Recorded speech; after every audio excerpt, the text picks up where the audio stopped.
How's it, guys? I tell you what, watching what happened yesterday, you just simply cannot make this stuff up. A little while ago, we had this guy, Tabu Besta, who died in prison and miraculously found himself alive in Santa. Now, I only know of one other place where that ever happened, and that was in the Gospels of the Bible, where a dead guy was seen a couple of days later cruising with his mates, right? And, that became a religion, the religion of Christianity. And now we seem to have this trend. It's a trend in South Africa, because shortly, well, a little while after that and a little while from now in the past, we had this ambassador that found his way through a tiny crack in a window that couldn't be opened, plunged to his alleged death, was put in a sealed box, arrived here in a sealed box, was summarily buried, and that's the last we've heard about it or seen about it. And, in my mind, the fact that all happened so quickly and there's been such a deafening silence about it tells me that story is also actually very far from over. I would not be surprised if in a couple of years photos start emerging of that guy somewhere doing something other than ambassadoring. And then yesterday, taking a page straight out of that playbook, we have a guy who's the Ray Donovan of the ANC and the police, and the fixer between the police and the gangsters and the government and the gangsters, who's been handling, I would estimate, hundreds of millions of rands in payments between all these various nefarious parties, suddenly finding himself being allegedly attacked in Vosloorus. Now, why I bring up the money aspect of it is because these guys are known for luxury vehicles, all of them. I think when these guys get into this corruption, criminal mindset, the mission is number one, first thing, to buy a smart car. They drive X5Ms, Range Rover Sports, Gallardo wagon, G-Wagons. They drive McLarens, they drive Lambos. They don't even go down to the Ferrari status. Ferrari is sort of, your entry-level corruption vehicle. And lo and behold, this guy who's involved thick in the middle of it all suddenly gets shot in the cheapest, cuckest car money can find and money can buy. Now, that already is ringing alarm bells for me because this is not the type of vehicle these guys drive. They're not known for being astute with their money and buying cheap cars. So what would he be doing in a Chevy Aveo in Vosloorus, all right? Then we have witnesses coming forward saying, but they saw him shooting his own car. And then we have other witnesses coming forward saying, yeah, but listen, he didn't really arrive in that car. He arrived in a white Golf or a white Polo.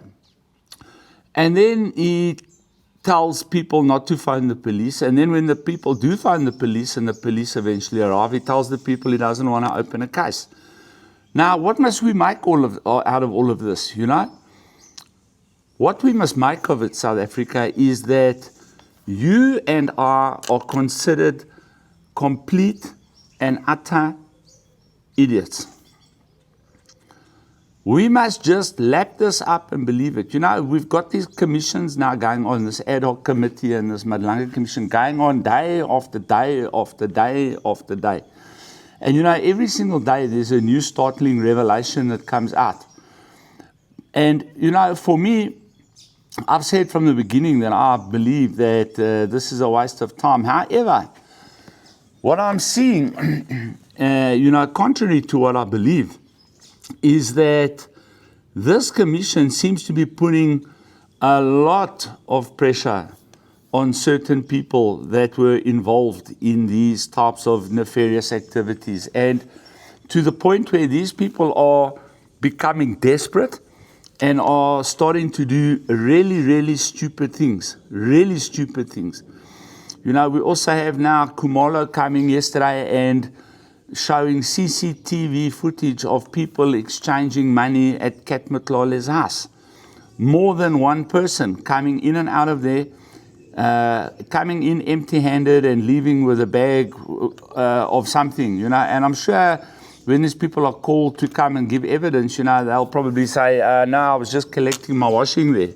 You know, that bag has just got my washing in, or that bag, it's a gift of a bottle of wine, or whatever it is. You know, we don't really know what's in the bag. So until we know what's in the bag, you know, these people will make up all kinds of stories, expecting us to believe that there's nothing else but money in that bag. The other thing that's bothering me was that expose where the journalist, I think it was from the Daily Maverick, caught that lady in a bribe live on camera. We've heard nothing more of that. You know, that whole tender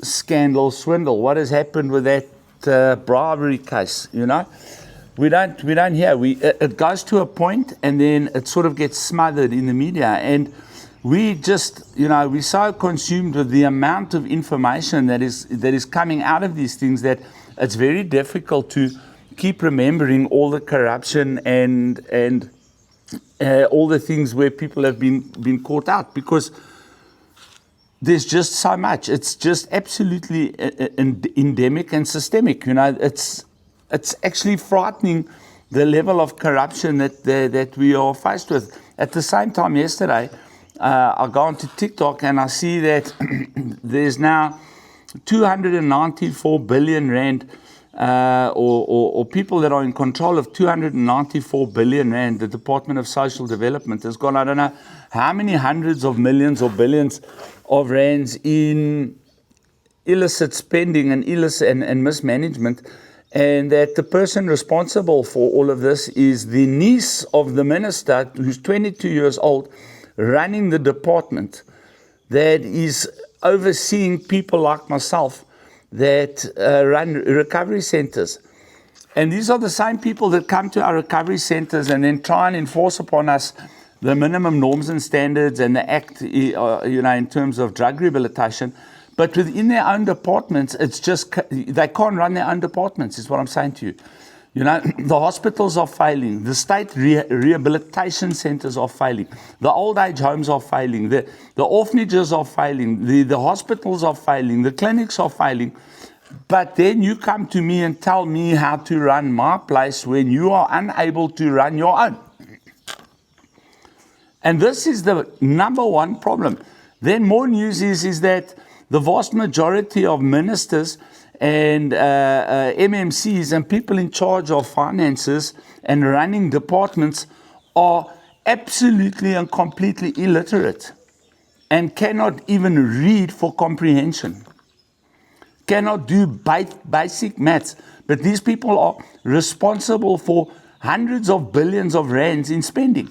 How is this allowed?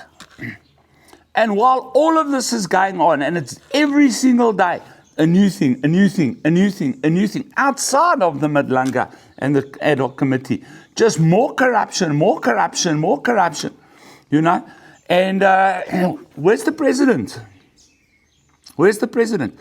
You know, this Firoz Kachalia, this morning I watched on the news, you know, yes, yeah, you know, we have problems in our police, you know, but these are the same problems that they have everywhere else in the world.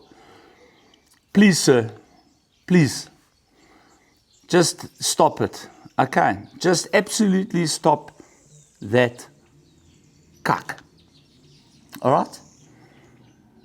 We don't care if they have it anywhere else in the world, because we don't live anywhere else in the world.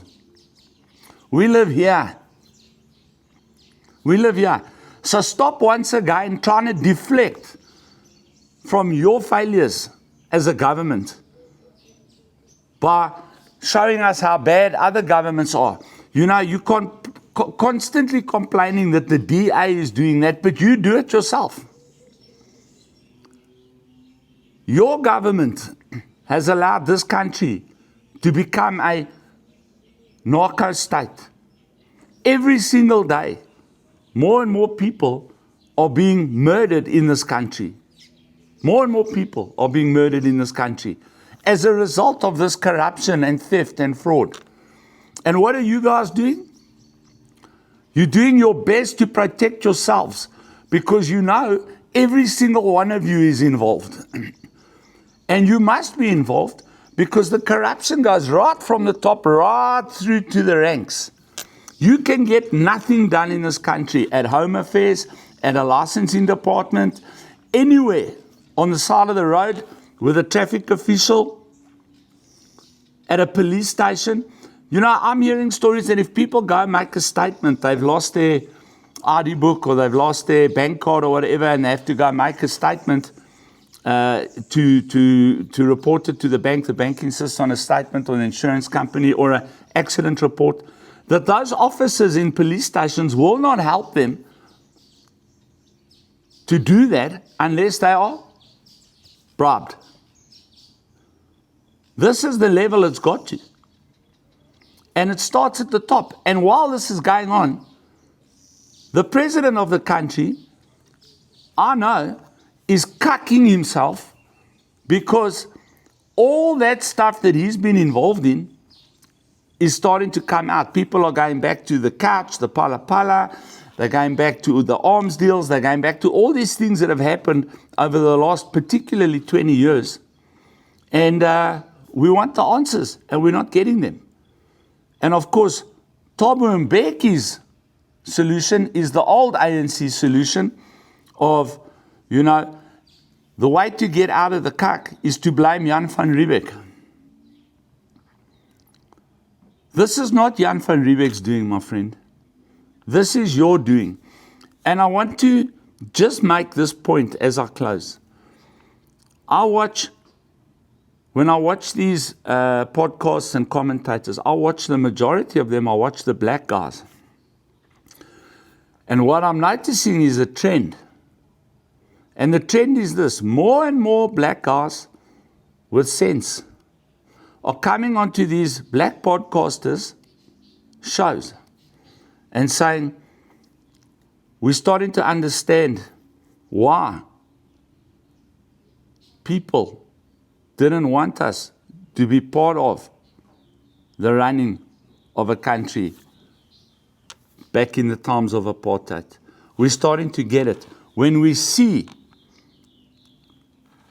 what the officials that run this country are doing to this country. Illiterate, thieving, corrupt people is what we've put in charge of this country. Amen. Have a lekker day. That's my 2 cents for today. Cheers.